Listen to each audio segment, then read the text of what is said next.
Established in 1926, the GAO School is the first school in the nation created for students with dyslexia and other language-based learning differences. Today, GAO is a premier boarding and day school for students in grades 5 through postgraduate. Located 30 minutes from Buffalo, New York, GAO's campus features 7 dormitories, classrooms, an indoor athletic center, sports fields, theater and art studios, a robotics lab, and more. To find out more about this nurturing and supportive academic environment, please visit www.gao.org or call 716-652-3450. Hey, Melissa. Hey, Amy. So we had Dr. Milton Dehn on our podcast just now, and he is an expert in working memory, executive functioning. Honestly, let me go backwards. Working memory is under the big umbrella of executive functioning, which I don't think I realized that. Yeah, he was so brilliant in how he shared with us all the different components of executive function and working memory. What I loved that he told us about working memory is different tasks that you could do to build up your working memory. So I'm excited for our listeners to listen to that.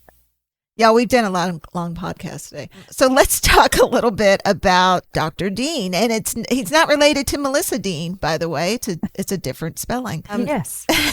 So Dr. Milton Dehn earned his BA in psychology from the University of Minnesota and his MS in school psychology from Morehead State University and his doctorate in educational psychology from the University of South Dakota. He's practiced as a school psychologist in 4 Midwestern states and is currently a private practice school psychologist in Wisconsin. Dr. Dehn taught for 13 years in the school psychology program at the University of Wisconsin at La Crosse, where he also served as program director. In 2003, Dr. Dehn co-founded Schoolhouse Educational Services and Schoolhouse Tutoring.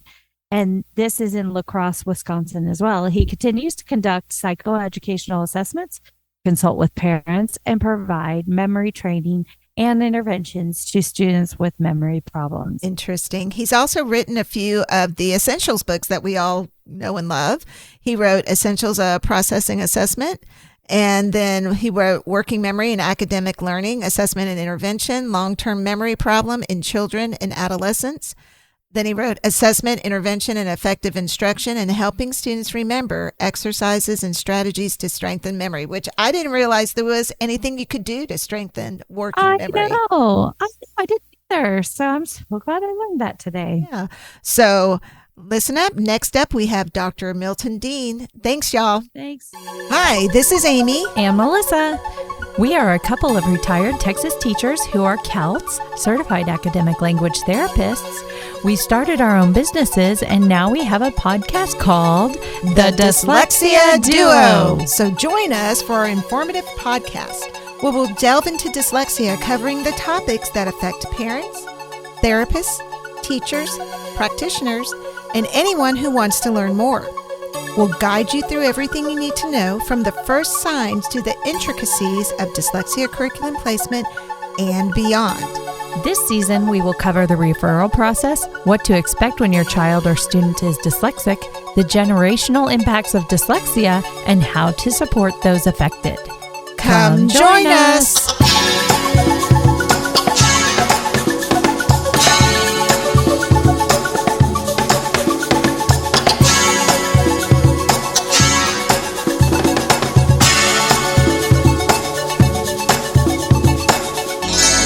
Melissa. Hey, Amy. So today we have a very special guest. I was actually on one of my Facebook groups for dyslexia, and people were asking about working memory and executive functioning and all of that. And that's a little area that I'm a little confused about myself. And somebody had referenced Dr. Milton Dehn. I go, who is that? So I went and looked Dr. Dehn up, and I was like, sure enough, oh man, that would be a great person to explain the intricacies of executive functioning and working memory and how it pertains to learning and even our dyslexic students. I'm so excited to learn about everything that Dr. Dehn has to share with us. And y'all have very similar last names too. Yes, we do. Different spellings, same pronunciation. That's right. So, Dr. Dehn, go ahead and introduce yourselves to our audience. Like I said, we have a pretty diverse audience of parents and educators, therapists, practitioners, diagnosticians, decision makers, administrators, and we're global. So we're just so excited to have you on with us. Yes. Well, thank you for having me on. Appreciate the invitation and the opportunity. My original training, well, still my main training is school psychology, which was in grad school about 40 years ago, and I won't say how long ago I was in undergraduate. But I got a good foundation in psychology at the University of Minnesota, which is one of the famous solid psychology programs in the nation going decades back. So that got me off to a good start. So I did work full-time in schools for a few years until I finished my doctorate and began teaching here in Wisconsin at the University of La Crosse, and that was mainly to school psychology, master's, and specialist level students. And I really enjoyed that. I continued working part-time and opened a private practice office while I was teaching, part-time in schools, that is, so I still had regular contact with kids. And I did leave the university early so that I could write and publish and speak, and because if you try to juggle that with a university position, it seems like you don't do either one of them justice. And so that led to an opportunity to write, I believe, 5 or 6 books. The main series of books I've written are on memory and working memory. The most recent one is called Essentials of Working Memory Assessment and Intervention. The Essential series, mainly intended for educators and psychologists, but my book is written at a level that parents and others will certainly understand most of it and benefit from it. The book I enjoyed the most was called Long-Term Memory Problems in Children and Adolescents, and that's because it's mainly an unaddressed topic that people don't think, what, kids have memory problems? And so I enjoyed that one the most, and then that one led to helping students remember, and that has some hands-on strategies and practice exercises, typically for kids older than age 8, and really well designed for middle school and adolescents. It ties in with study skills. For example, the kids that think they study for a test and they go take the test and they fail it because they can't remember what they studied. And there's one other more of a textbook one that was my first working memory. It's called Working Memory and Academic Learning. That goes way back. The other series I've written, which has been 3rd edition of it out now, is called Essentials of Processing Assessment. The title is a little misleading because it's basically about learning disabilities and the patterns of strengths and weaknesses in our cognitive abilities we have, either as normal learners or those with challenges and learning disabilities, and understanding how working memory impacts our learning, for example. And the last thing that led to that I want to share with you is that in states like California and Texas, when they look at learning disabilities and dyslexia, they look for strengths and weaknesses the child has, that the reader has. And that's called the pattern of strengths and weaknesses. And I have software that analyzes that and helps you better understand what's going on with the child. In addition to that, I publish, mainly what I'm doing lately is I help authors develop and publish new tests on a variety of topics from anxiety to reading. And, you can find all that on my website, which is at schoolhouseeducationalservices.com. Was that enough of an introduction? That is an amazing introduction. That's a lot to kind of go back and reference, and we'll put some of these links in our show notes later so people can look up your books and your website and all of that.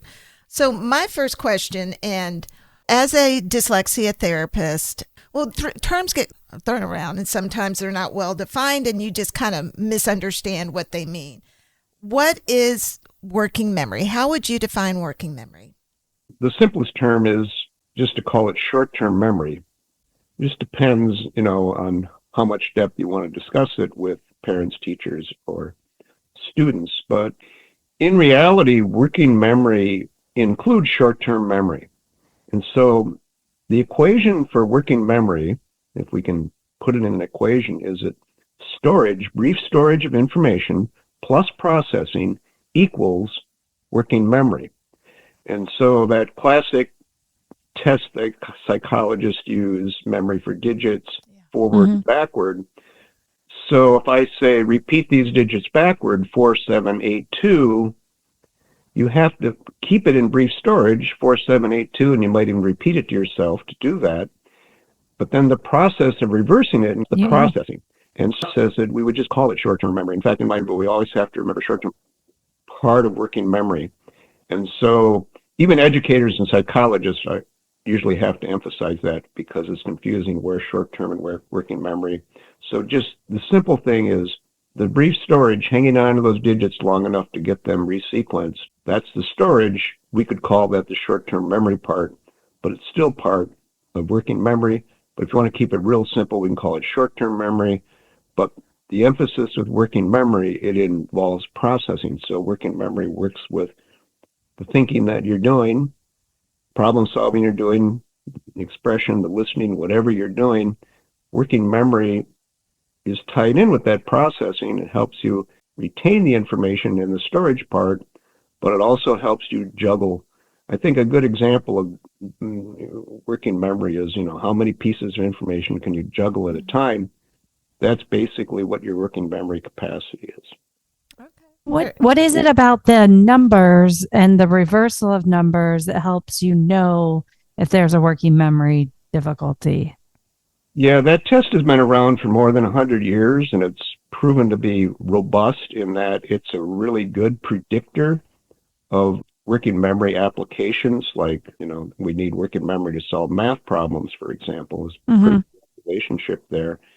And it's a pretty good predictor. It's also, as simple as it is, still one of the best measures of working memory. We can do other things like repeating words or sentences or saying what we saw when it was flashed on the screen. But when we get different scores on the different types of working memory tests, what I found, and I think what the research will tell us also, is that if the scores differ, you're not sure which one to rely on, I would rely on the digits backward because that seems to match what's happening with the child and their learning in their daily life, what level they're at. Interesting. So as simple as it sounds, pretty powerful. Yeah, that is interesting. So I see a lot of agencies around me for dyslexia remediation, whether good agencies, bad agencies, I don't know. But they're saying that they can improve working memory. Is there any way to improve working memory? How can you go about doing that if so? Well, yes and no. In general, I would say yes, it is still controversial. And the idea that we can improve it just began about 15, 20 years ago. Two things that kind of prompted it. There was a huge grant-based study of working memory across many schools and thousands of students in the United Kingdom. So they really kind of pinned this down on how important it is for academic learning. There's similar research going on in the U.S. that connects it with learning, how important it is. And then about the same time or shortly after that, out of Sweden, someone came out with a program known as CogMed, which is sold commercially and then later sold by psychologists, therapists, and others, where it claimed that it could improve working memory through these computer-based exercises. And they had good data, especially on adults. They found out it was working with adults, and then they began to apply it to children and those with working memory problems. And the research on that is kind of 50-50 and mixed, and that, so when people discuss it, they often don't think beyond that. There's a lot of computerized working memory exercises. They will work if done appropriately by the participant and if they are programmed appropriately. And I don't know how much detail you want to go into, but let's say that in general, there's consensus that these kind of programs will improve certainly your performance on the activity. You'll get better at it, and you'll remember more, and you'll go faster and all of that.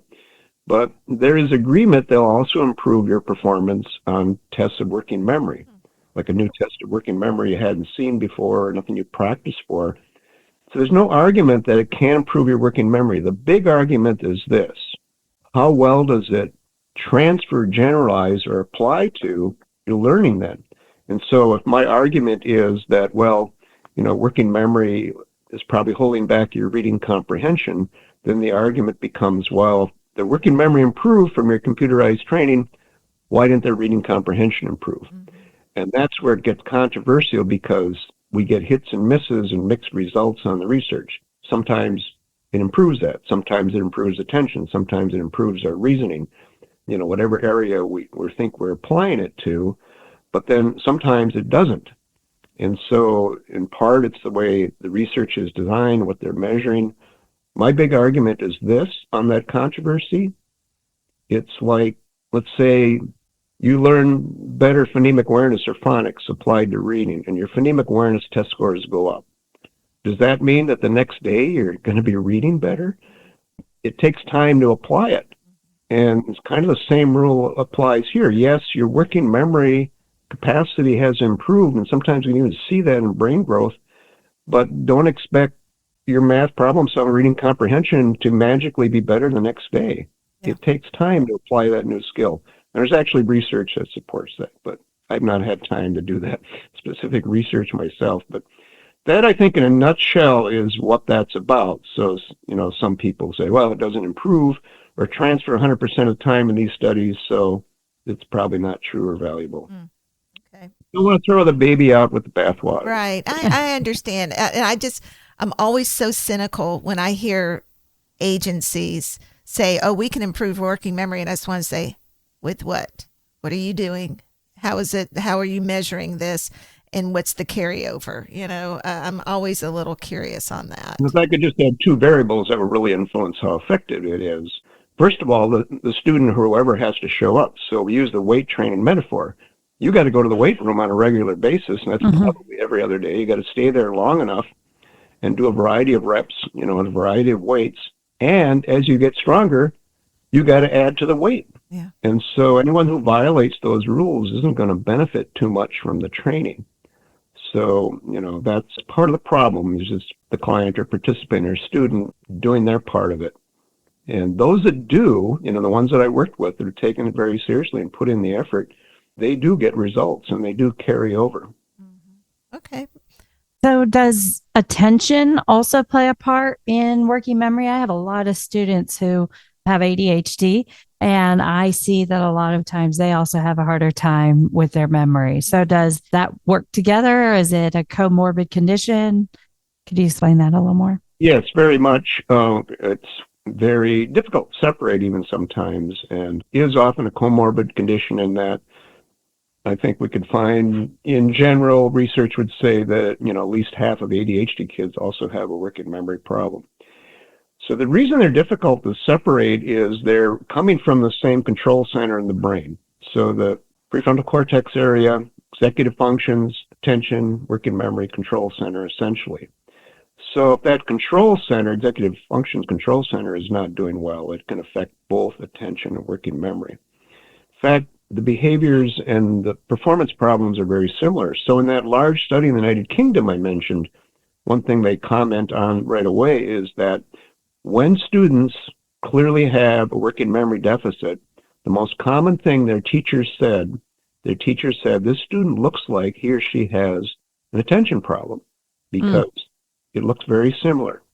And so something for those who do evaluations to be aware of, and often get those parents who come in and say, well, we evaluated him for ADHD. Parent says, I wasn't in favor of it. He's well behaved. He's not hyperactive. He doesn't act out.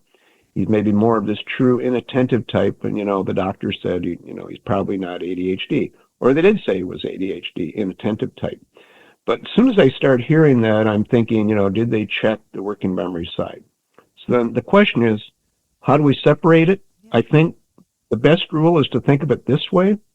Attention is a necessary but insufficient condition for working memory. In other words, if we're not paying attention, no matter how good our working memory is, it's not going to look very good. We're not going to remember what we just said if we're not paying attention.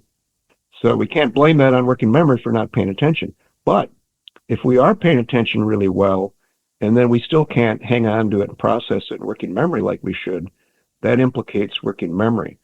So I always stress that in people doing that kind of testing, you're testing working memory, be sure you have the examinee's attention before you present the next numbers or whatever it might be, so we can kind of separate that out a little bit.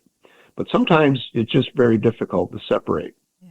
It's true. See, and that kind of leads me to think about, and I'm kind of jumping ahead. We had this on our questions a little bit later, but the medication route that some parents do or do not choose, I think that it'd be interesting to know if they did choose to medicate their child before they took them into an examination, how that would play a role in the examination, and if that would kind of help with that working memory, that part wouldn't show up, or, I'm kind of interested to know a little bit more.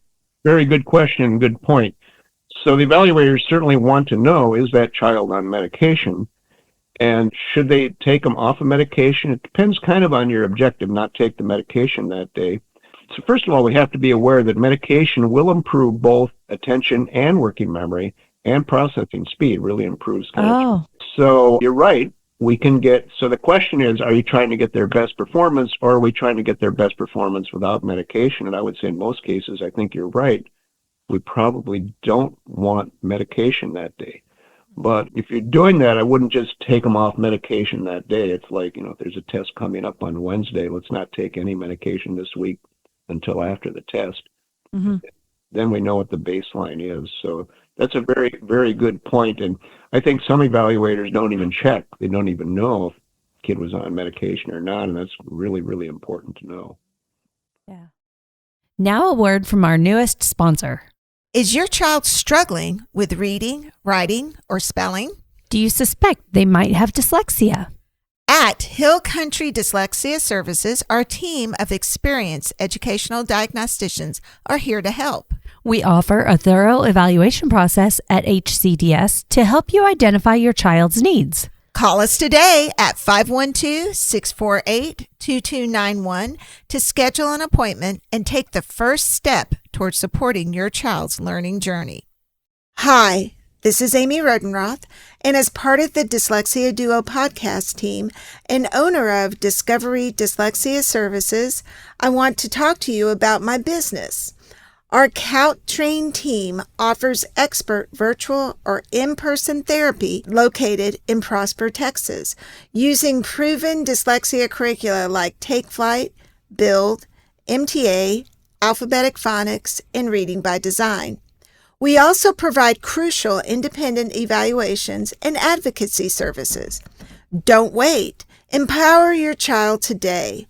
Visit www.discovereed.com to learn more. That again is www.discoveread.com. Discovereed, covering all your dyslexia needs. Let's return to the show. So we kind of live in a very digital age, and our kids are exposed more and more to screens. And I know as an adult, I'm not going to lie, I grew up in the 70s where we just played outside all day, didn't have a lot of screen time. In fact, TV was very limited at my house, to now where it's everywhere, can't escape it. And I tried to multitask. And there are some times I can multitask, and other times I have to focus on one task. Is that considered cognitive flexibility or inflexibility? My working memory is unable to sustain attention to multiple tasks. What would that be? Well, a very important thing to understand again as well, in that we can call it working memory load. Another term for it is cognitive load. So the more we're trying to juggle at once, and so multitasking is juggling. So, we're talking to someone on the phone and we're looking at something on our screen, we're writing something, we're juggling, okay? And so when we multitask, that can put too much load on working memory. When we overload or put too much load on working memory, we start forgetting things. So, simple example, let's go back to the digits, for example, the digits test. We usually go digits forward first. You don't have to reverse them. So typical span would be 7 digits forward sequence. When we switch to digits backward, the same individual, their average on backward will be about 5.5. Why? Because the cognitive and working memory load goes up. And as the working memory and cognitive load increases or complexity increases, we can't hang on to as much information and finish processing it at the same time, lose some of the information. And so that's why multitasking is too much cognitive working memory load. And then we forget something in the moment, we don't realize till later, oh, I didn't finish that, what happened. So we're not getting dementia. Right. But for kids with working memory deficits, that's one of the first recommendations you want to have.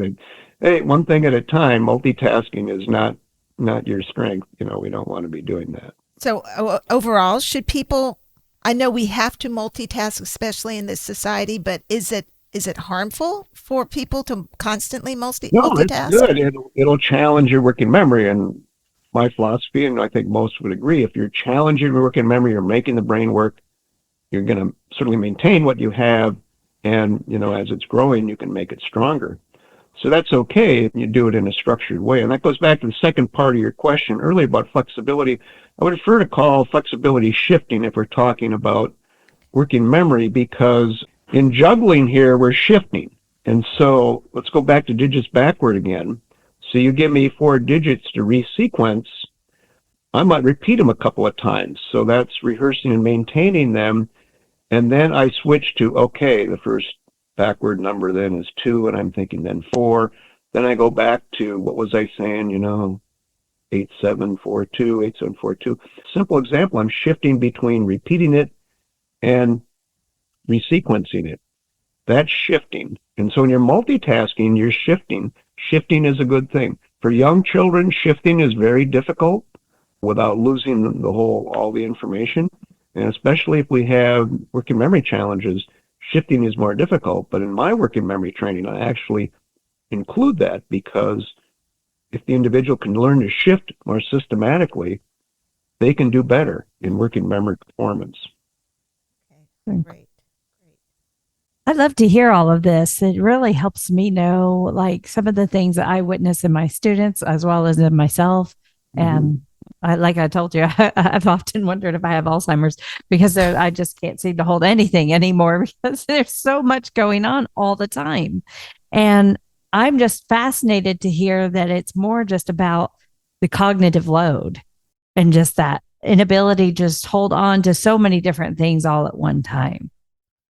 And well, to your point, Melissa, I think because as a child, we don't have a lot of responsibility. You get older, there's greater responsibility. And now, as an educator, as a parent, as a business owner, as a podcast, I've got different silos I'm having to keep information and keep up with that information. And I think that's part of it. We're just kind of divided.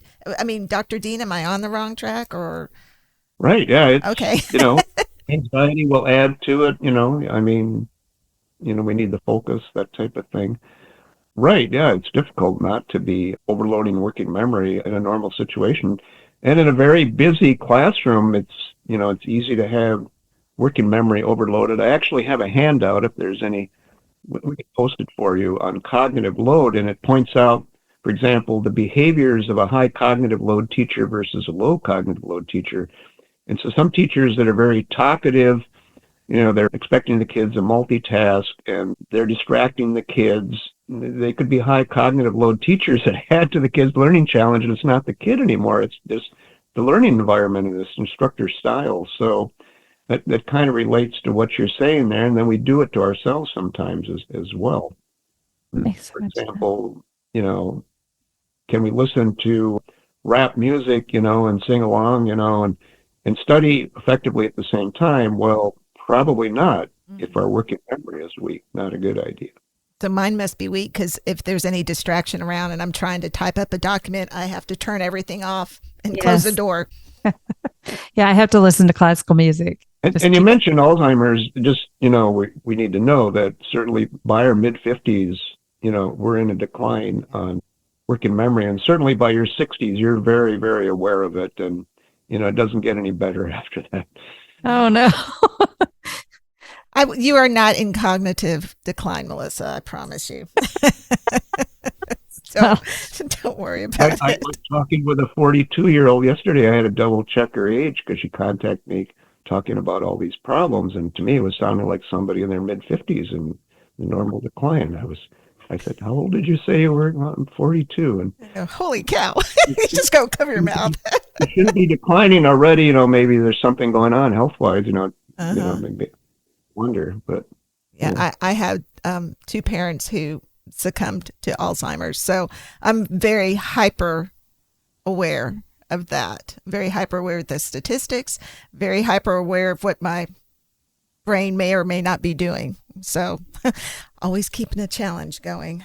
I'm excited to hear about this next topic about executive function. Yes. So I've learned a lot about this. I actually wondered how this plays a part in ADHD too. So I don't know if you want to broach the topic with just talking about executive function first and then going into ADHD. Because I think I understand working memory. It's executive functioning I'm not as certain about. It's not entirely working memory and not entirely executive functioning. I generally classify it as such, but I have research and other information will tell us that it's both more fundamental cognitive ability and executive functions, more heavily executive functions, but the basic cognitive ability is more the storage part I was talking about, and the more processing. Anytime we start getting into conscious, active, effortful processing, that's certainly, under the executive part. So primarily executive, but not entirely. Sorry, I interrupted. So is the executive function more like an umbrella term, and then working memory is kind of under that umbrella? Yeah, I have one test I do with someone named George McCluskey, and his theory of an executive functions, he has 32 specific ones that he lists, and working memory is just one, a couple different types of attention, and so on.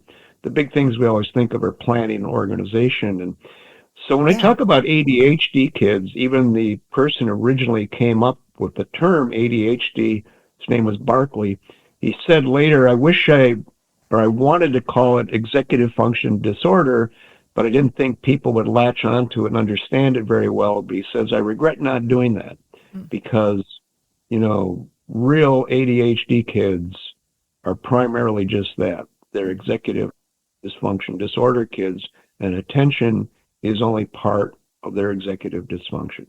And so that's kind of the big picture. Yes, attention and working memory are part of executive functions, but so are other things such as planning and organization. So could executive function disorders kind of live alone? Well, yes, you can be pretty smart and competent and, but typically it's going to impact you could be a frustrated learner because you're smart, you know how to do it, but it takes you 2 hours to get 20 minutes of homework done. So in that sense, it influences every aspect of your life, even socially. There's a social emotional side of executive functions. And so kids with autism, for example, typically would have executive function weaknesses, but not necessarily attention or working memory weaknesses. Theirs might be more social emotional type of executive functioning. Interesting. So in addition to, you heard my parent background, we have ADHD runs rampant on both sides, my husband's side and my side of the family. And so, of course, of our 3 of our kids, 2 of them were identified with ADHD. And I recognize that planning piece because I can remember my daughter getting reports, and this is when they're in middle school and they have a month to get this report done. And she would wait to the very last minute, say, oh my gosh, I had a report. I had to get this done. I had to read this. I had to annotate this. I had to make a diorama. And I'm like, you're telling me now? And it's just a lot. And so we had to go through and provide accommodations to help her with big reports, that are due in a month. And we had to get a planner and calendar and say, by this point in the game, you should have read this many pages. By this point in the game, you should have done this of your report. Can you think of, and this is a little off script, but can you think of similar accommodations that might be able to support kids with those types of challenges? Well, my first thought is if it's more project-based, right, you want to divide it up into steps, not just how much we're going to do on each day, but what's the first step, and then when are we going to do that? Right. So that they often don't do that in their planner. They just write down, the project's due on Friday. And so I agree with you. I'd say, okay, in the planner, we want to write down, okay, on Monday, what are you doing? And not only specifically, what are you doing? When are you doing it? I'm doing it from 5 to 6. I'm going to work on this That's part a good of it. point. Yeah. So that kind of planning and structuring, can certainly help, and the communication. But it helps if they're motivated, they're aware that they've got some challenges here and they're motivated to improve. Often, they want to do well, but they don't understand why they're not or what it would take to do well. How much further do you want to go with that? Oh, no. And then another topic that came to my head is, they want to do well, but it's almost like a lack of self-awareness or self-understanding how they process information and how they should proceed. And it's almost like a lack of understanding of time sometimes. Well, yeah, time management is a major issue with executive functions, misestimating in both directions. And just, self-awareness is a huge part of it. Self-awareness is a major component of executive functions. I actually did my dissertation research on executive functions, but I didn't know it at the time because I was focusing more on the awareness side, and we called it metacognition. Yes. Cognition, aware of it. And years later, I realized, I was really working on executive functions, but we didn't call it then. But at any rate, right, the awareness is a huge component. So, as students are able, you understand their strengths and weaknesses now, either through an evaluation or whatever, you need to help them understand that. And the sooner the better. I want to just say this because there are evaluators listening out there. Anytime I talk to school psychologists or psychologists, I say this: I don't care what the referral reason or what the potential disability is or how old the child or adult may be. If you don't include an appropriate assessment of their executive functions, you are doing that child and student an injustice. Because in my practice, I've had too many come into me as college students and adults all the way up in their 40s, and they're angry at the educators and psychologists who missed it. They were having all kinds of problems and struggles getting through school, and none of the diagnoses worked. They weren't ADHD. They weren't LD. They didn't have an anxiety disorder. No one ever identified it.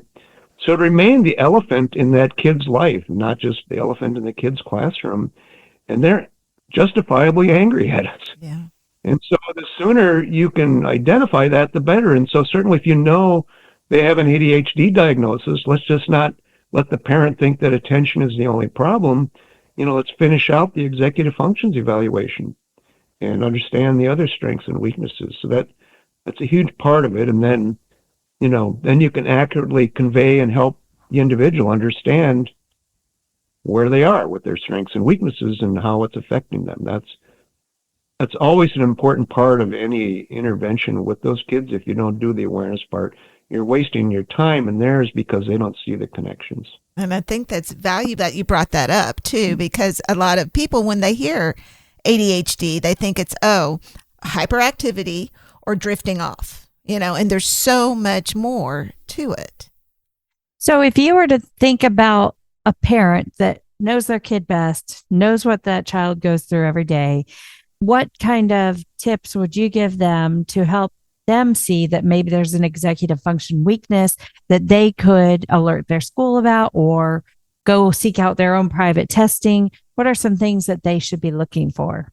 Well, just share those characteristics with them, starting with the planning and organization, the timeliness, time management. I mean, a huge, probably the number one sign is doesn't get started on the homework and takes forever to finish it when it's easy enough homework to do. Yeah. That's a red flag, that's school related.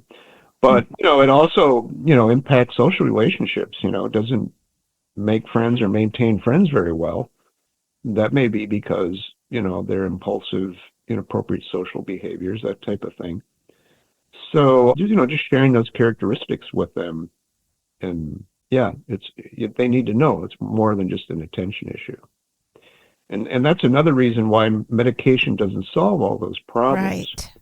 We can stay more focused and, think a little more quickly and keep a little more in our working memory, but we still may need to learn some actual strategies to be better organized and planful. Those don't just come automatically. So the strategies are more of what would help, not so much that it can be taught. You can't really teach executive function skills. You have to give them the strategies to kind of overcome. Is that correct? Right. I mean, medication improvement can allow you to do better and learn strategies and learn that you can be more effective. But when you take the medication away, what have you learned? We need more than medication. I used to have a good analogy to that, and I lost it out of my working memory now. But I think you see my point on that. Yes. You need more than that if you really want to help that individual do better. And I know when I was in the school setting, there's quite a few kids that go on medication, and mine included. And then we had to take one off of her medication. But one of the things, when they were on their medication and they were able to focus and sustain their focus on what was going on, I tried to teach them how to organize their binder. Let's put these papers here for reading. Let's put these papers here for math. Your blue folder is for math. Your red folder is for reading. Your orange folder is for your homework that has to be done.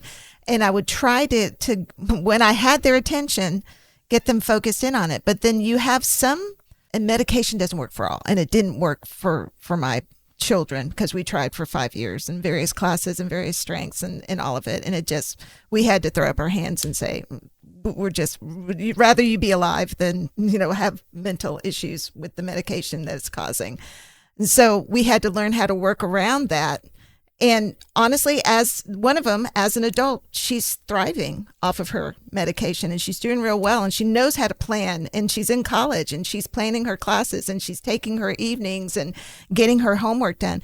And the other one, not so much, so they both reacted in very different ways to that. And it's amazing, but medicine is not the magic pill, that I think a lot of people think it is. A lot of even educators. And I always cringe when I hear, well, they just need to put that child on medication. No, let's not do that. Let's not say that to them. This completes part 1 of our interview with Dr. Milton Dehn. Join us next week as we conclude our discussion. The Dyslexia Duo podcast hosts are Amy Rodenroth, Melissa Dean. Our producer is Greg Rodenroth. You can find us on Facebook at The Dyslexia Duo. Email us any questions or comments at thedyslexiaduo@gmail.com. Awareness is so important. Share this podcast with your friends, family, and teachers. Thanks for joining us. Bye.